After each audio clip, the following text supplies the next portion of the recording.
Hey everybody, it's Marty, the JavaScript party, and my buddy Rhett back there. She literally right before this said, "Are you ready?" Because I think she wanted to get started. Um, so it is January 19th, and today TikTok got shut down. And I definitely there's like this Chinese proverb, I think, where they say, like, may you always live in interesting times, and this is definitely interesting. um, my wife is has a TikTok business, and she probably earns about 50% of our family income via TikTok, but we reinvest all of it into the business, so we don't actually use any of the money. So it's not really any money that's going to come out of our budget or anything like that. It's just kind of a bummer. And then on top of that, so she won't be as investing as much into the business, which investing in the business quite often means like buying things from Amazon, buying things from like 3D printed things and vinyl things, and actual tumblers themselves, the raw tumblers and stuff like that. And it was one thing that was really interesting was that a lot of people were that she's kind of one note away from, where like, oh, I don't care, I'm not even on TikTok. Like, so like a lot of the 3D printers that she works with and a lot of the tumbler makers are like exclusively on Facebook or exclusively on YouTube. They're not on TikTok. But to this morning, like, they're all, her and a bunch of other people are all sort of commiserating on Discord. And now these third party people are like, oh my gosh, we aren't getting, like, our orders have already dried up. And that was because their orders were coming from people who were selling stuff on TikTok. So like, she uses this Tumblr manufacturer. I don't know, I think they're a middleman. I think they order their stuff from China, but called Hog.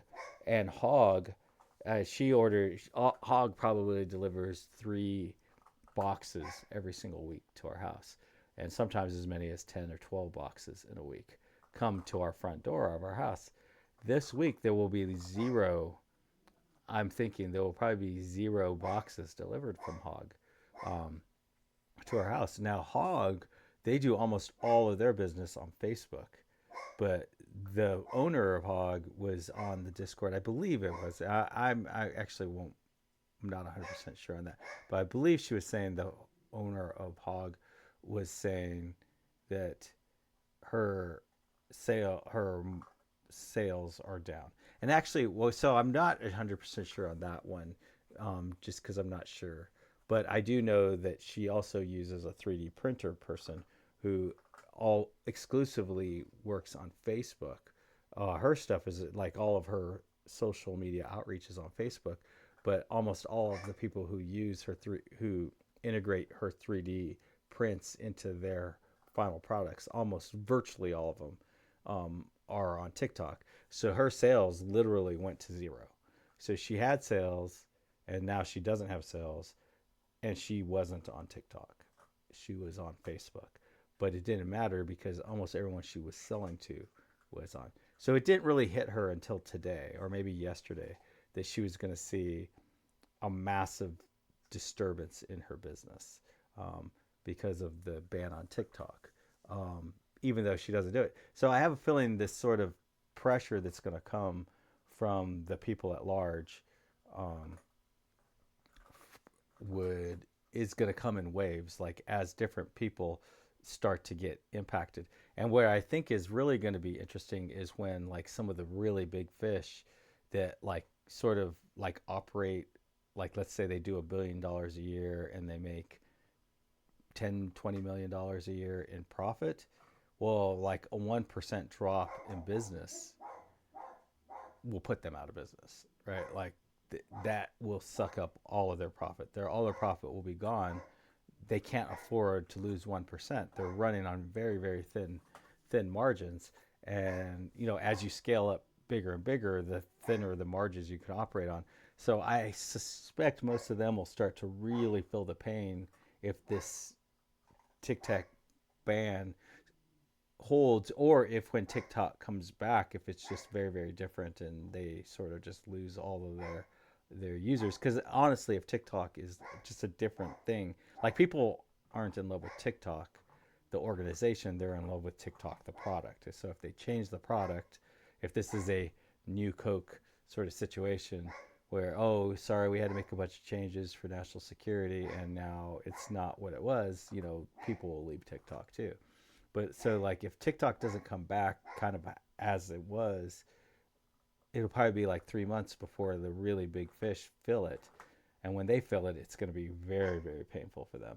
And when it's painful for them, they're probably going to make life very, very uncomfortable for the people who made these decisions. So yeah, that's that, and it's going to be very interesting to see how that plays out.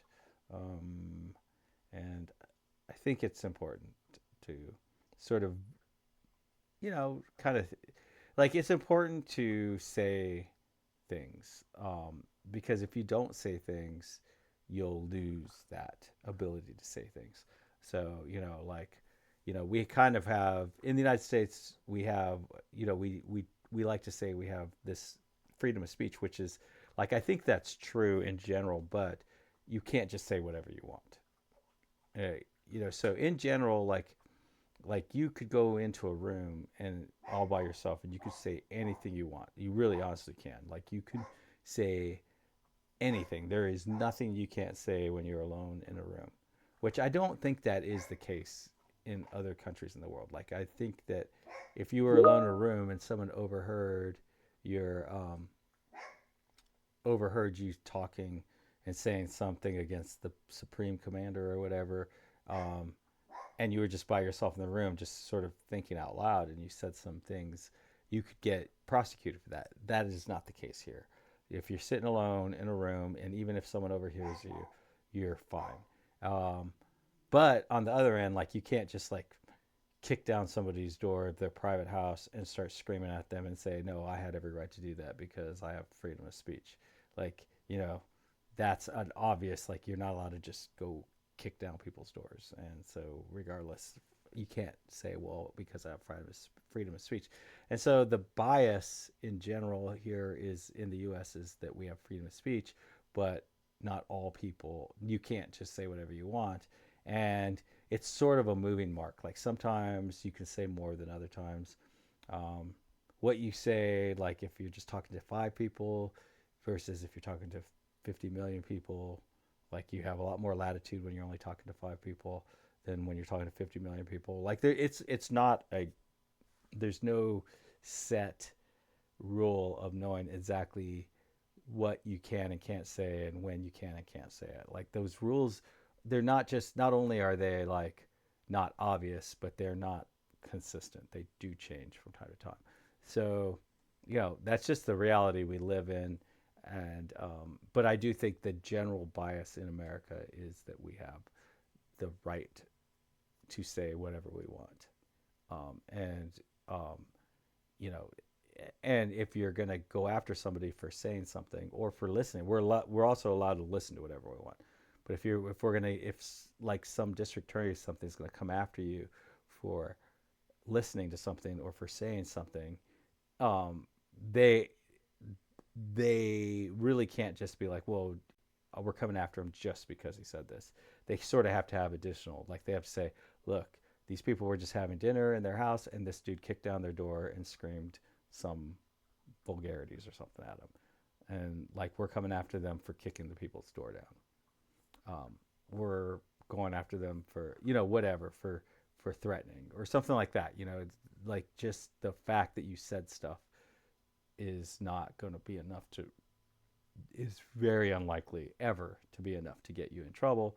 What you say or the conditions in which you say it or the things that led up to you saying it, those things could be used to do that. So, I mean, that's how I see it. I know that almost, I think it's like 9 out of 10 people that watch these aren't in the US. So, that might be interesting to you. or not. But one thing I can dang well be sure of is that is not that was not the reason that you started listening, or that you listened to me, or that you come to my content. That it wasn't the reason, but I did feel like I do like if there's a kind of a saying here in the U.S. where they say use it or lose it. You do have to say what you think and all that in the US. And if you never ever say what you think, you won't get to say what you think. So that's what that was. That was me sort of just using it so I don't lose it.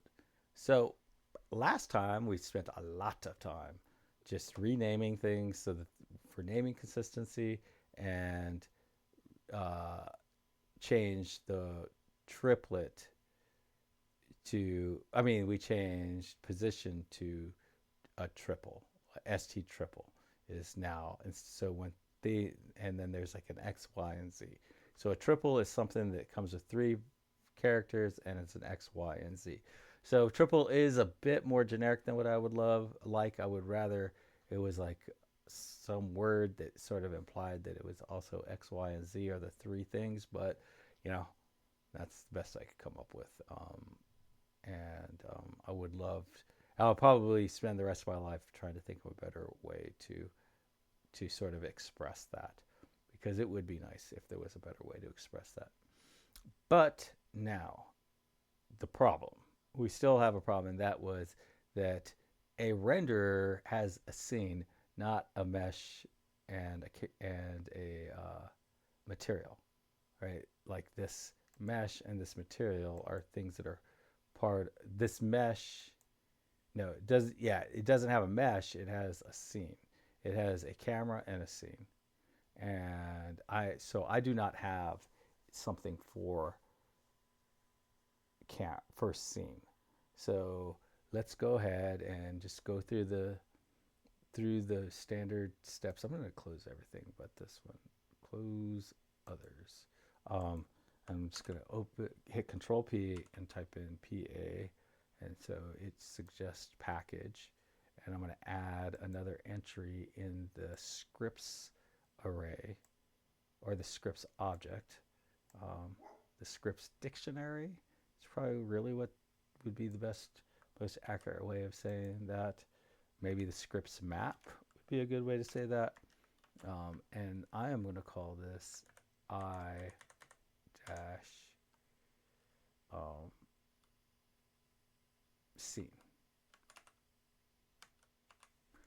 And I guess there is some personal preservation here on why I kind of went on that sort of expressing things, because like I said those things. So then what happens is I probably won't get to be presented to as many people. And then where I don't get presented to as many people, I won't have as much responsibility and have a likelihood of getting in trouble for saying things. Like I've made it very clear that I will say things. Yes, I try to focus on software development and writing code, but I'll say something. I will mouth off and I will say something. So if that's a problem, don't present me to people that you're afraid of hearing something that I might say. But like once you've decided, if YouTube decides to put me in front of people that they're very sensitive to, and they don't want these people to hear some of the ideas that I'm espousing, that I might espouse. If they never put me in front of them, and then I espouse an idea that they don't want me to espouse, I won't get in trouble, because they never put me. I didn't let myself get put in that position, and they never put me in that position, right? So like I remember I used to watch this couple that would talk about. It was this very very cute couple, and they would talk about music, and they would talk about that all the time. And then one day, at one point, one of the pair started getting very political. He was talking about politics all the time, and then like they had like over 1 million followers on YouTube, and then suddenly out of nowhere, like it just collapsed on them, and it put them into a massive depression about that. Like I don't want that. I want YouTube to present me to people who are grown up and mature and mentally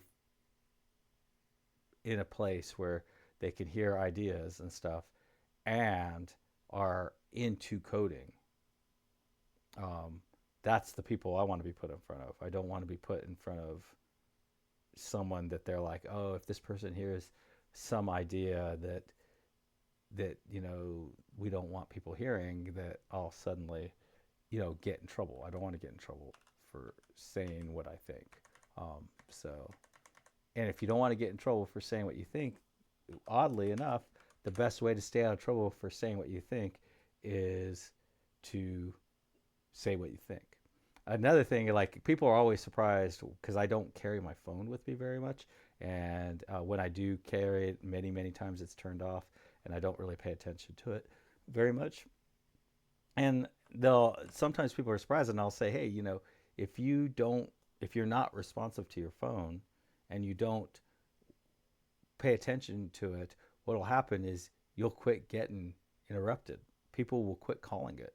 The only time you're gonna get a call is you won't get all, like some people, like their phone never stops ringing and it always goes off. Well, if you don't want that, quit answering it. If you quit answering it, people will quit calling it. um, and you'd be amazed at how many things can work themselves out without your input. So anyways, I guess, like, you just can't go through a day like today and not, like, at least comment on it. And not only that, but this video, like, I will watch this video again in 2 days, and I will be very, on a personal, I'll be very interested on what I was thinking 2 days ago. Like, we all think we have this sort of continuous memory, but I don't think we do. And so I will be interested in seeing what my thoughts were on the day that TikTok was just, that the government just decided to just give a big middle finger to 160 million Americans. Like, they literally could not. They're like, we don't care what you think. You are absolutely irrelevant to us. And it's just going to be interesting to see how that plays out. So, anyways, so now I have my scene script from my screen scripts mapping, or maybe it's my scripts dictionary. I don't know the best way to put that. So I'm going to run it. PM run I scene.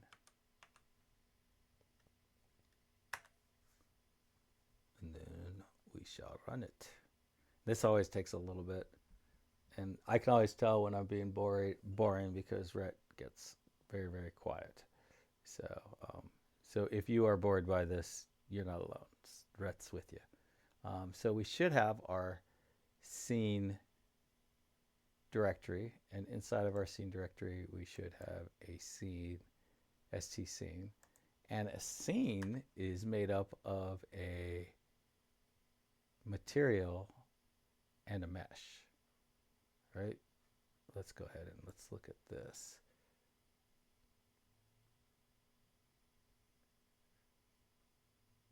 So a scene has, we add a mesh to it, so it's got a collection of meshes, and this material. Oh, so a scene is not a material and a mesh. A scene just has the mesh in it. The material is part of the scene along with the geometry. So a scene just has an array of meshes. So actually I started too high again. And that is sort of like the whole idea. Like, when I said a scene is a material and a mesh, that made total sense to me. And now, looking back, the me from 45 seconds ago seems like there's something mentally wrong with that me, because, like, obviously a scene is not that. Now the question, and this question that does not have to be answered today, but it's a good idea to think about it, is, should, in my, okay, so we have, okay, just take a step back. We have two states here. There's the state that material that ThreeJS has, right? So, like, when we go render, set size, all this stuff is ThreeJS stuff. But then there's our state, which is the shows space and time state, and that's that. Now that is a decision to have two states, one that I'm in control of and one that I'm not in control of, and that makes this entire application probably somewhere between 3 and 5 times more complex because we're trying to maintain these two states. Now, one of them we sort of passively maintain, it kind of maintains itself, and then the other one we're actively maintaining. So it was, so, like we can hold things and we can maintain our state differently. Then it doesn't have to map exactly to 3JS. Actually, it can't even map directly to the way 3JS does it. And so 3JS, my guess is that you can add more than just, yeah, you can add probably all kinds of different things to yeah, so you can add a group. You can, I think you can add a light. There's other things, but maybe so, and it holds in a certain way, and maybe we can hold it in a different way. So, anyways, so I want to create a list of of meshes that this thing has. So it's st meshes, and then I'll probably want to have an st groups and an st lights. Like I'll probably want to have those kind of stored up as part of a scene. Um, and I believe I want to make this a lowercase, and then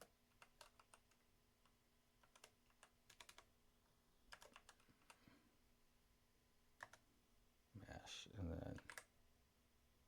and then like that. That's all we have to do. And the thing I really like, and I've said this a few times before, I really like about arrays, and I think a lot of people go with arrays all the time, is I can't remember, is that you can, it's easier to set them up because you don't have to, okay, yeah, I'm not putting semicolons after.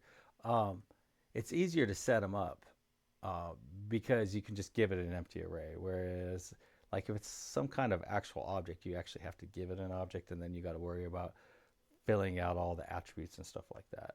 So a lot of times you'll see people, everything's an array. And I believe that is why you'll see that.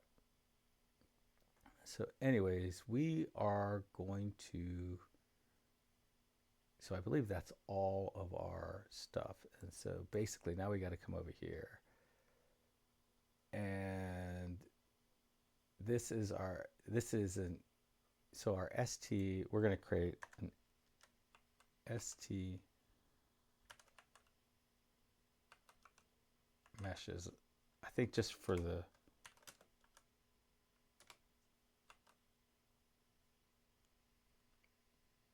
no, I'm sorry, st scene.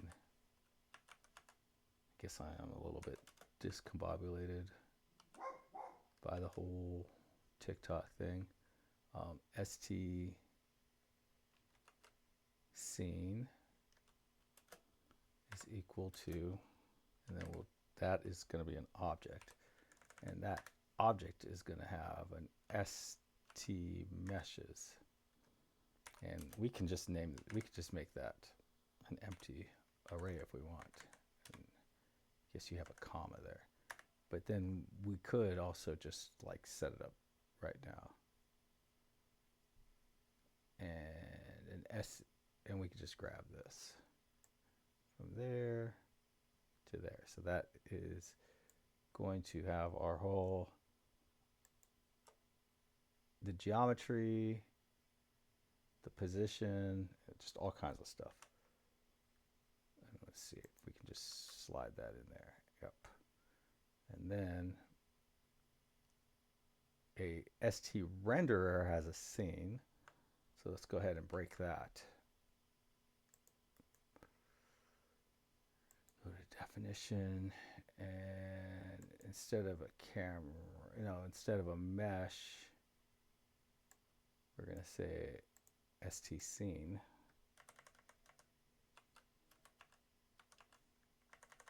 And that is of type st scene. And so we do not need this mesh import here anymore. And we'll save that, and we will wait for the destruction to come. Okay, so guessing right here. So we want to fix this top one first.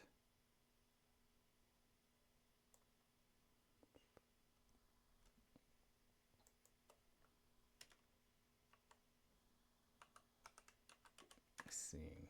And that's this dot st scene. And I believe we don't even have to do that. We can just do that. No, we can't. Oh, it's because it needs the this. Keep doing that. Okay, so now the renderer has a width, a height, a camera, and a scene. And I think that makes sense. Now it's like, what the heck? And so this is going to be dot st scene. And then I believe we want to say 0. Oh, no. Dot st meshes 0. So like there's so many things that need to be done, and it's just like you just can't do them all in parallel at one time. So obviously this is all, I think it's pretty obvious that all of this is going to be very programmatic. It's not going to be like, it's going to be part of things that are programmatic in nature. And it's and we're just trying to kind of figure that out right now. I mean, we're just trying to get the layout right. We're just trying to get the shape right of these of this structure. And I did not do that in the last application that I built. That last application was pretty cool. You could do some really neat things with it. But I didn't do that, and then I thought, oh, okay, I'll circle around later and sort of do a unification and get all this stuff. And it was just like, oh man, this is not going to be. There's no way that we're going to be able to map into a single object all the things that I need. So it looks like that is good. So that I'm happy with, and then.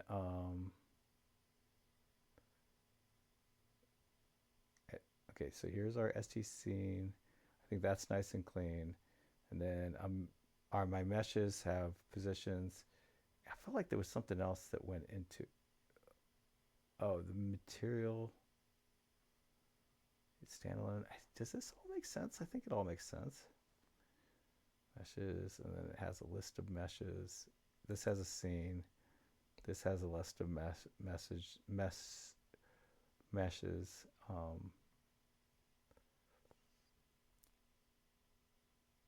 I guess it feels weird because it feels like there should be more stuff than Steam. And if I remember correctly, let's see, ChatGPT. What attributes can a ThreeJS scene have?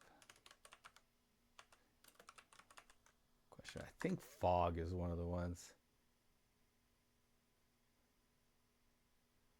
Okay, so this is a background color, environment, fog. Okay, so I think, yeah, and then fog is a bit auto update, which is a true.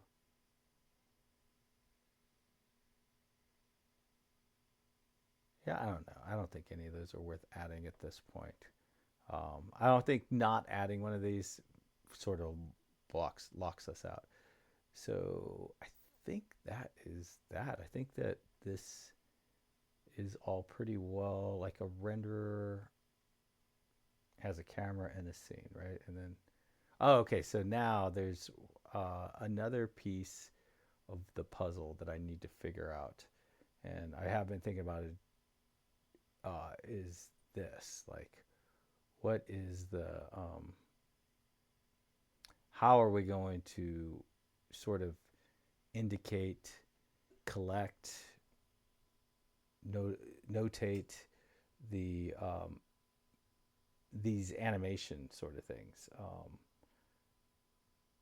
and you know, so like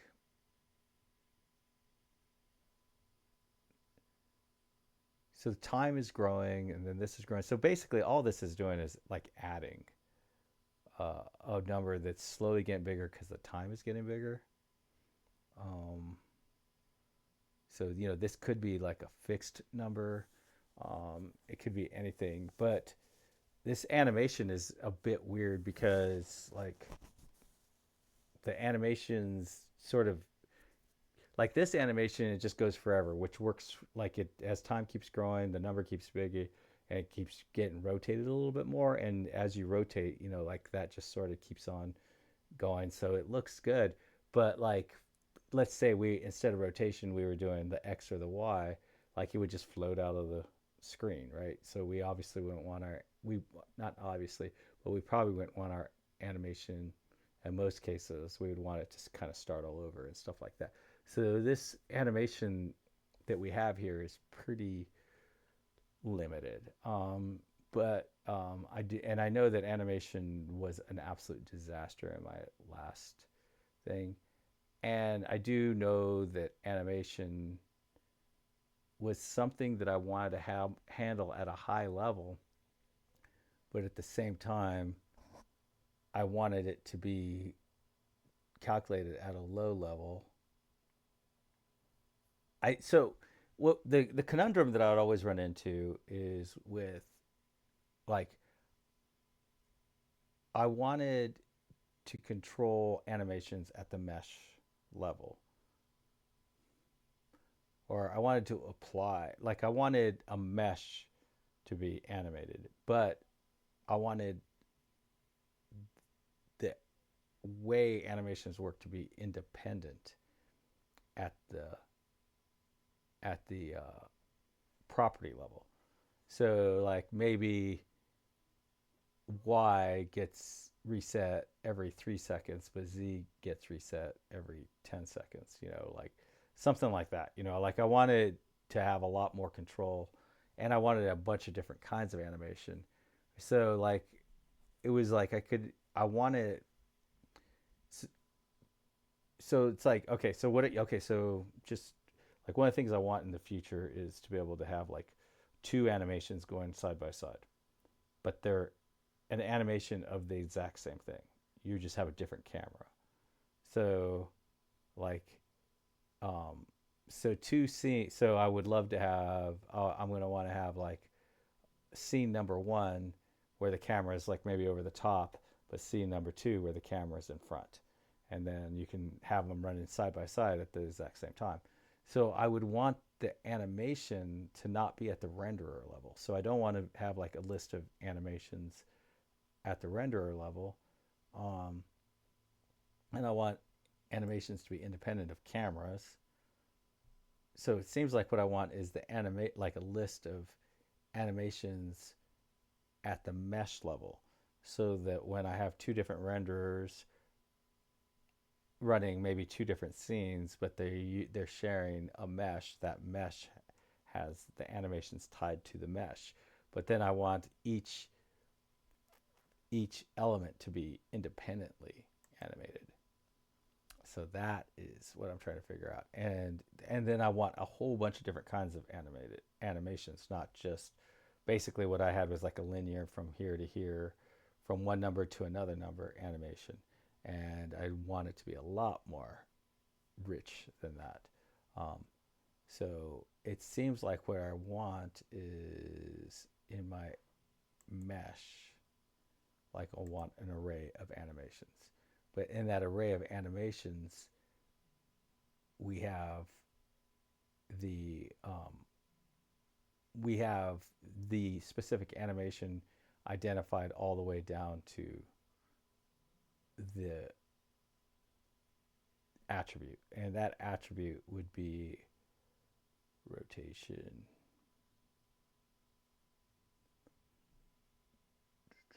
It's like, so in this case, it would be like the one we have right now would be at the, like, let's, right now I think the X and the Y are animated. So then, so I think what we want is like comma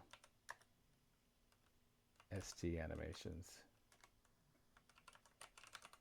and they don't have any, there's no concept of this at all in ThreeJS. So this is a unique on our own cons on our own thing, and then we'll have an st animations, and then st animations needs to be rich enough, and it needs to basically have like a key. And I yeah, I guess what I want is like that, like it's an array, and then each any kind of thing that can be animated. So like for st geometry, the width or the height or whatever can be animated. Maybe for st material, something in, like believe a material can have a color if it's a different kind, like that can be animated. Like all those sorts of things would be identified at the property level in this. And this, since in a mesh it only has one x position, I could have a key that is the that somehow ties to the position, and I'll use a concept called custom aliasing for that. So that is what is on deck for tomorrow. And everybody, happy coding. Bye.